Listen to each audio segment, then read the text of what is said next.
Si Joseph Vijay எனும் நான் मैं सी जोसेफ विजय भारत के संविधान के प्रति सच्ची आस्था और निष्ठा रखूंगा।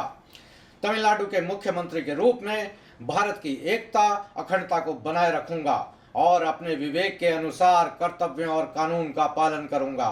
किसी से डरूंगा नहीं और न ही एक तरफा आदेश मानूंगा। मैं न्याय करूंगा, सभी लोगों के साथ मैं न्याय करूंगा।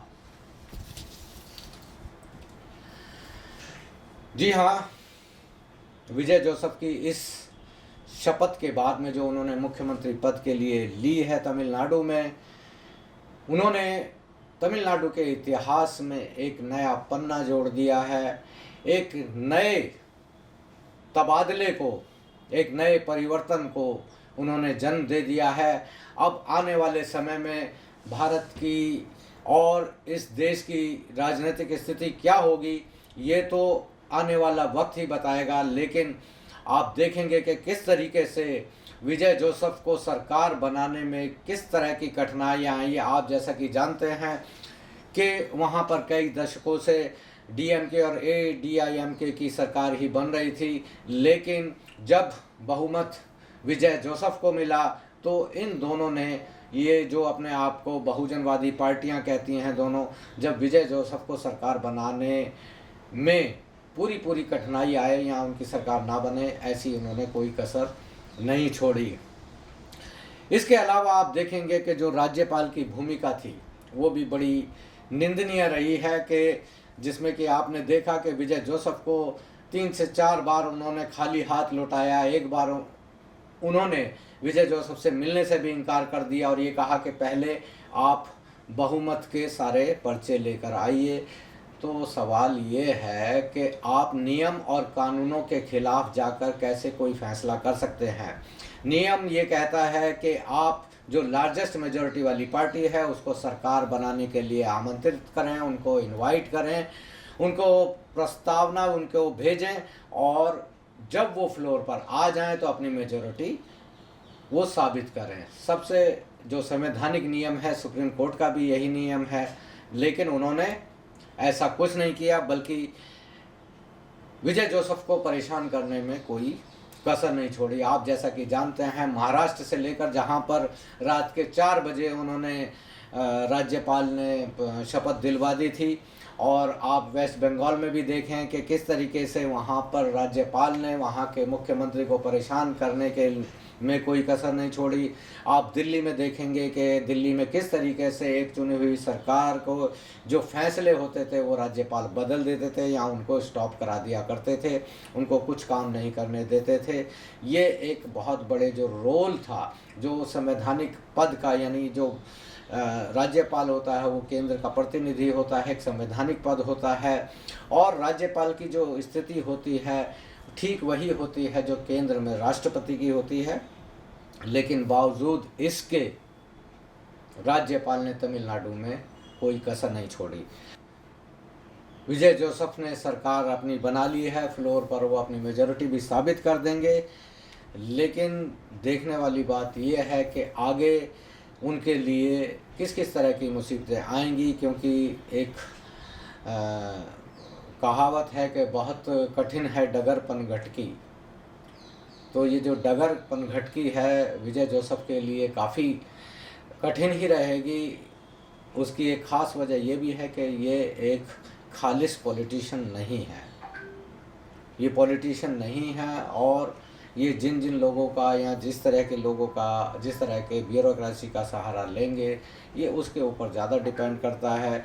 हमारी तरफ से विजय जोसेफ के लिए शुभकामनाएं हैं, टाउन हॉल टाइम्स की तरफ से शुभकामनाएं हैं कि वो अपनी सरकार को चलाने में सक्षम रहें और आपने जो भी वादे पूरे किए हैं उनको निभाएं, उनको पूरा करें। हालांकि कुछ जो वादे हैं वो ऐसा लगते हैं कि थोड़ा सा अनरियलिस्टिक हैं, लेकिन फिर भी हम चाहेंगे कि आप सभी वादे पूरे करें, सभी के लिए न्याय करें। आप जाति, धर्म, लिंग भेद के बिना सभी के साथ में न्याय करें, यही हमारी शुभकामनाएं हैं आपके लिए। तो अब हम जो आते हैं वो ये कि सरकार तो सिर्फ तमिलनाडु में नहीं बनी, वेस्ट बंगाल में भी बनी है, भारतीय जनता पार्टी की भी सरकार बनी है। और जैसा कि हम जानते हैं कि इस वक्त के चुनाव में पूरा का पूरा जो केंद्र था, भारत के मीडिया समेत, भारत की सभी राजनीतिक पार्टियों समेत, जो उनका जो राजनीति का केंद्र था वो वेस्ट बंगाल था। वेस्ट बंगाल इसलिए था कि ये भारतीय जनता पार्टी के लिए बहुत ही महत्वाकांक्षी प्रोजेक्ट था।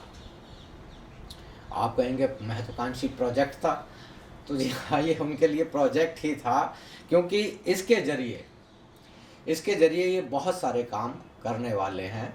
हालांकि ये चाहते तो ईवीएम से इन्होंने सरकार बनानी है, चुनाव आयोग के दम से सरकार बनानी है, कभी भी सरकार पहले भी बना सकते थे, अभी भी इन्होंने बनाई ली है।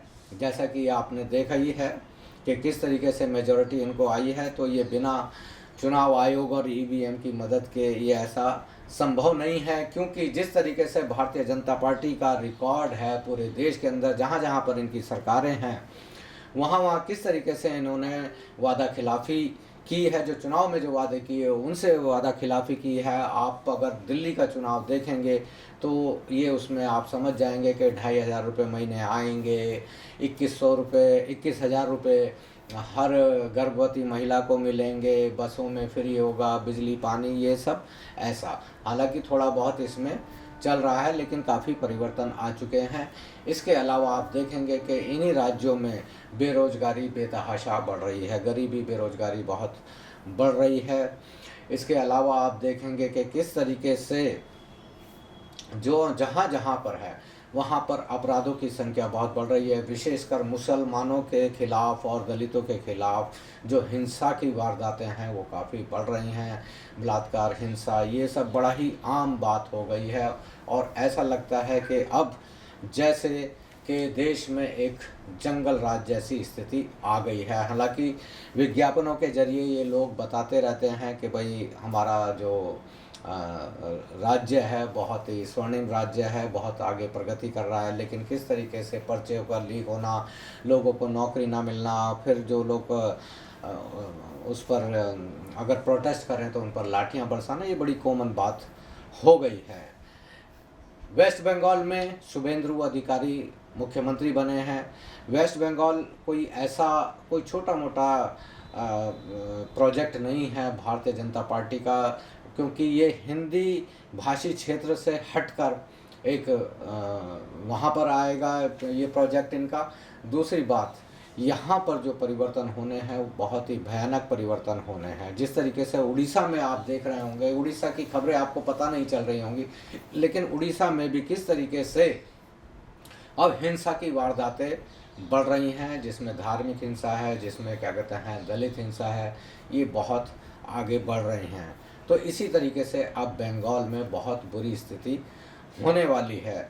और बंगाल का प्रोजेक्ट ये इसलिए भी था कि बंगाल में इतने सारे मिनरल्स, माइंस, ग्रेनाइट्स, बॉक्साइट्स, ये सब हैं, तो इन खानों की जो लूट है, ये लूट मतलब कि लाखों लाखों करोड़ों रुपए की है। इस लूट पर भी कब्जा करना था भारतीय जनता पार्टी को। इसके अलावा जो बांग्लादेश से अडानी के जो प्रोजेक्ट चलते हैं, उन प्रोजेक्ट्स को सुगमता से चले, ये भी एक वो करना था, क्योंकि भाई को प्रॉब्लम होगी तो देश को प्रॉब्लम होगी, इसलिए भाई को प्रॉब्लम नहीं होनी चाहिए। तो ये एक बहुत बड़ा प्रोजेक्ट भारतीय जनता पार्टी का था, जिसमें इन्होंने सफलता हासिल किया। हालांकि सामाजिक सांस्कृतिक रूप से भी बहुत सारे परिवर्तन वेस्ट बंगाल में आने वाले हैं, क्योंकि अगर आपको ध्यान होगा कि पिछली एक दुर्गा पूजा के दौरान में जो भारतीय जनता पार्टी के लोगों ने वहाँ के जो अपना पारंपरिक जो ट्रेडिशनल पूजा सामग्री थी, जिसमें मछली वगैरह भी होती थी, उस पर आपत्ति की थी। और इन्होंने ये जो एक घटना थी, आप इसको समझ सकते हैं कि ये एक शुरुआत थी कि क्या हो रहा है, कि यानी भारतीय जनता पार्टी के लोगों का काम है कि हम जैसा खाते हैं वैसा खाओ, हम जैसा पहनते हैं वैसा पहनो, हम जैसा सोचते हैं वैसा सोचो, हम जैसा कहते हैं वैसा कहो, हम जिसे देशभक्ति कहते हैं आप वैसी देशभक्ति को अपनाओ। भारतीय जनता पार्टी ही भारत है, भारतीय जनता पार्टी ही देशभक्ति है, भारतीय जनता पार्टी ही ईमानदारी है, भारतीय जनता पार्टी ही पूरी दुनिया के साम्राज्य को हासिल करने वाली पार्टी है। ऐसा ही सोचो, ऐसा ही कहो, ऐसा ही बोलो।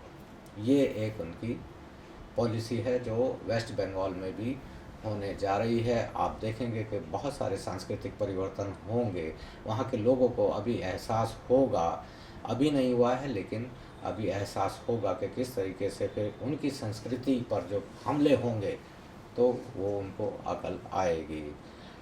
हालांकि इससे निपटने के लिए भारतीय जनता पार्टी के लोगों ने मंगलवार के दिन तिलक लगाकर किस तरीके से वहाँ जानबूझकर मछलियाँ खाई थी, ये भी एक दिखाने की कोशिश थी कि नहीं, भारतीय जनता पार्टी ऐसा नहीं करने जा रही है। लेकिन ये सच में ऐसा नहीं करने जा रही है या ऐसा ही करने जा रही है, ये सिर्फ अभी अप्रीहेंशंस हैं, क्योंकि ये जो सारी बातें हैं ये आने वाला वक्त ही बताएगा।